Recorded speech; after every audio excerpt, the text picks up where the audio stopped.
আচ্ছা চন্দ্রমণি, কি কারণে পঞ্চায়েত ডেকেছো সেটা বলবে? কি আর বলি, আপনি তো আমায় ভালোভাবেই চেনেন। আমি কত কষ্ট করে আমার 3 ছেলেকে আজ এত বড় করেছি, কিন্তু আজকে তারা আমাকে সামান্য ভরপেট খেতেও দেয় না। কি করব বলুন পঞ্চায়েত প্রধান, এই ব্যাপারে ফয়সালা আপনিই করুন। কি হে কৈলাস, বিজু, রাজু, আরে তোমাদের বাবা এরকম কেন বলছেন? তার কথা কেন তোমরা বুঝছো না? হ্যাঁ, কিন্তু আপনি বলুন, আমি একা কেন বাবার সব দায়িত্ব নেব? বাবার তো আরো 2 সন্তান রয়েছে, তাই না? আমি কি মানা করেছি নাকি? আমাকে কেন বলছো? আমি বা কতদিন বাবার দেখাশোনা করব?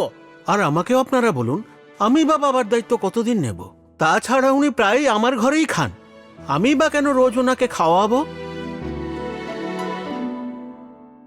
আচ্ছা ঠিক আছে, শোনো, তোমাদের কথা শোনবার পর আমাদের পঞ্চায়েত এই সিদ্ধান্ত নিল যে তোমরা 3 ছেলে প্রত্যেকে 4 মাস করে তোমাদের বাবার খাওয়া পড়ার সমস্ত দেখভাল করবে। তোমরা রাজি? হ্যাঁ, আমি রাজি। আমি এতে রাজি নই। পঞ্চায়েতকে অনুরোধ করছি, আমায় কয়েকটা দিন সময় দেওয়া হোক।